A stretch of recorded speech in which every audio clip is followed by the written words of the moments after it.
बात करते हैं ग्रेड पेपर गदर की। 3 सूत्रीय मांगों को लेकर पटवारियों का आंदोलन 36वें दिन भी जारी है। अब राष्ट्रीय पटवार संघ ने भी आंदोलन को समर्थन किया है। जयपुर में शहीद स्मारक पर ये पटवारी अपनी मांगों को लेकर 1 महीने से ज्यादा समय से डटे हुए हैं। पटवारियों के आंदोलन के कारण प्रदेश भर में राजस्व कार्य ठप है। पटवारियों के आंदोलन का जायजा लिया जयपुर संवाददाता राकेश शर्मा ने। 3 सूत्री मांगों को लेकर राजस्थान के पटवारियों का धरना 15 फरवरी से लगातार जारी है। अब इस पूरे प्रदर्शन में पटवार संघ है उसके लोग भी सामने आए हैं और इस मामले को लेकर के आज एक अहम बैठक आयोजित की जा रही है। हम इस वक्त शहीद स्मारक पर खड़े हैं जहां पर पटवारी लगातार 15 फरवरी से धरना दिए हुए हैं। जो पटवारी है उनके लिए जो यही तो घर है, यही ठिकाना है। चूँकि आंदोलन लगातार जारी है, उनकी 3 सूत्री मांगें हैं और सबसे प्रमुख मांग है कि जो ग्रेड पे है उसको 3600 रुपये किया जाए। इसके अलावा जो 2018 का समझौता है उसे भी लागू करवाया जाए। इन मांगों को लेकर पटवारी लगातार यहाँ पर जो है आंदोलन कर रहे हैं, सरकार से मांग कर रहे हैं। हालांकि कई बार वार्ता की कोशिश की गई लेकिन वार्ता अभी तक बेनतीजा साबित हुई है। जो पटवारी हैं वो लगातार इस मांग पर अड़े हुए हैं कि सरकार जो है जो 2018 का समझौता है उसे लागू करे। इसके अलावा जो 3600 ग्रेड पे की जो मांग है उसे पूरी करे। आंदोलन लगातार जारी है और सरकार अभी भी जो है इनसे वार्ता के प्रयास कर रही है। अब आने वाले समय में ये देखना होगा कि पटवारियों की मांग को सरकार कितनी गंभीरता से लेती है या पटवारी अपनी राष्ट्रीय कार्यकारिणी के सदस्यों के साथ मिलकर के इस आंदोलन को और आगे ले जाते हैं। फिलहाल पटवारियों का ये धरना 15 फरवरी से लगातार यहाँ पर जारी है। 36वें दिन जो है अब इस आंदोलन को आगे बढ़ाने की कोशिश की जा रही है, जिसमें पटवार संघ के जो राष्ट्रीय कार्यकारिणी के सदस्य हैं उनके साथ बैठक में विचार विमर्श किया जा रहा है कि इस आंदोलन को और कैसे आगे बढ़ाया जाए। राकेश शर्मा, न्यूज़ 18 राजस्थान, जयपुर। अब तक आपने चिटफंड कंपनियों की धोखाधड़ी की खबरें सुनी थी। अब डाकघर से गबन की हैरान करने वाली खबर सुनिए।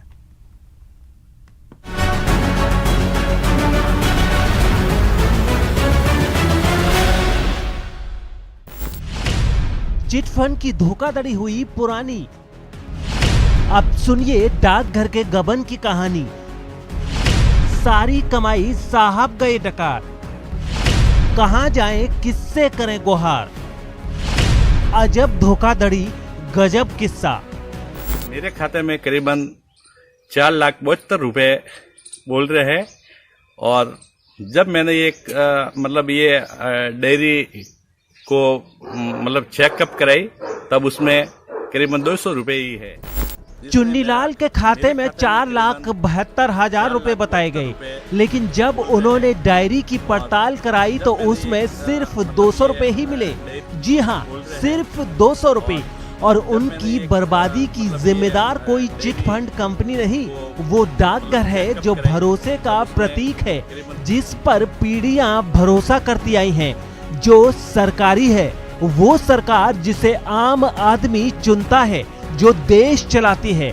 बहरहाल चुन्नीलाल के बेटे के अगले महीने शादी है, लिहाजा डाकघर के चक्कर काटना उनकी मजबूरी है।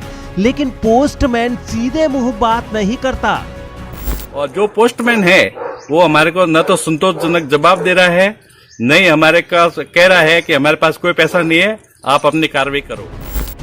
ईश्वर सिंह और सुमेर सिंह की भी यही व्यथा कथा है।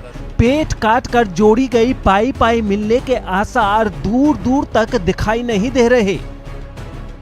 निवेदन कर रहा हूँ कि हमारे पहला पोस्ट ऑफिस में मैंने 4.5 लाख की सीडी करवाई थी, जिसमें 450 रुपये बजट में बोल रहा है, जबकि मैंने पुराना रिकॉर्ड मेरे पास है। अभी मैंने जब अपना और टोटल मेरे जो पासबुक में जो एंट्री है 1,30,000 की है। मैंने 1,30,000 रुपये अभी तक जमा करवाए हैं और अभी जब मैंने अपना अकाउंट चेक करवाया ऑनलाइन तो मेरे अकाउंट में 2,000 रुपये ही जमा मिले। अब जरा लोगों के अरमानों पर डाका डालने वाले डाकघर के बारे में भी जान लीजिए। पैरवा गांव के डाकघर में 4 और गांव के लोगों ने भी पैसे जमा कराए हैं। बागली, सोखड़ा, बिरोलिया, कोटला के निवासियों ने खाते खुलवाए, लेकिन जब पैसे मिलने की बारी आई तो उन्हें टकासा जवाब दे दिया गया। हद तो तब हो गई जब पासबुक लेकर डाकघर पहुंचे लोगों को अपनी जमा राशि के बारे में पूछताछ करने पर गांव के पोस्टमास्टर ने धमकाना शुरू कर दिया। बात जब डाक विभाग के उच्च अधिकारियों तक पहुंची तो उन्होंने ग्रामीणों के खाते की जांच के लिए एक टीम भेजी, जिसकी जांच में कुछ अलग ही कहानी सामने आई। पोस्टमास्टर ने खातेदारों की पासबुक में उनकी हर माह जमा कराई गई राशि की एंट्री कर दी, जबकि पैसे डाकघर में जमा कराए ही नहीं।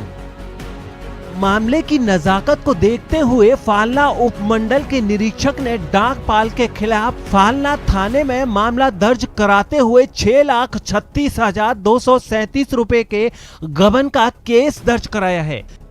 हमारे कार्यालय में श्री मदनलाल शाखा डाकपाल पैरवा, जिन्होंने करीब खाताधारकों के 6 लाख रुपए का पैसे लेकर पासबुक एंट्री कर उनका गबन करना पाया गया, जिस पर प्रार्थी द्वारा मुकदमा दर्ज करवाया, जांच जारी। लुटे पिटे ग्रामीण अब जिम्मेदारों से अपने पैसे वापस दिलवाने की गुहार लगा रहे हैं। देखना है कि जिम्मेदार कब उनकी गुहार पर गौर फरमाते हैं। न्यूज 18 राजस्थान के लिए पाली से श्यामलाल चौधरी की रिपोर्ट। एक जीनियस की पहचान छोटी उम्र से ही हो जाती है। इन्होंने अपना कमाल छोटी उम्र से ही दिखाना शुरू कर दिया। नेटवर्क 18 की खास पहल में ऐसे ही कुछ जीनियस से आपको रूबरू कराएंगे। बायजूस यंग जीनियस में पिछले हफ्ते आप मिले हुनर वाली एंथिया से और एंटी बुलिंग स्क्वाड की सीईओ अनुष्का से इनका उत्साह बढ़ाया वीरेंद्र सहवाग ने। आइए देखते हैं उसकी एक झलक।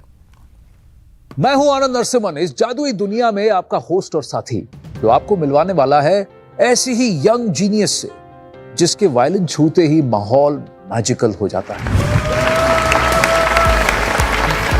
Welcome to Byju's young genius. आइए बैठिए। मुझे बताइए, ये पूरा जो वायलिन के साथ आपका जो ये रिश्ता है, ये कब से शुरू हुआ? When did it start?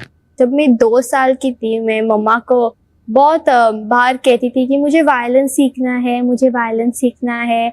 और उस टाइम पे सब लोग बोलते थे कि मैं बहुत छोटी हूँ। फाइनली जब मैं 6 साल की थी, तब मेरी मम्मा ने मुझे अपने सर प्रोफेसर विंस्टन कोलासो के पास भेजी और उसी टाइम से he is my teacher.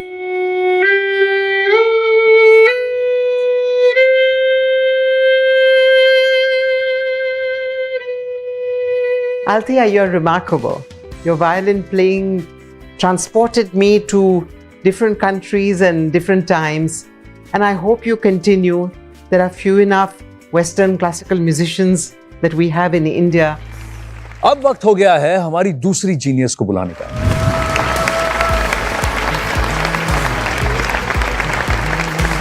Seat.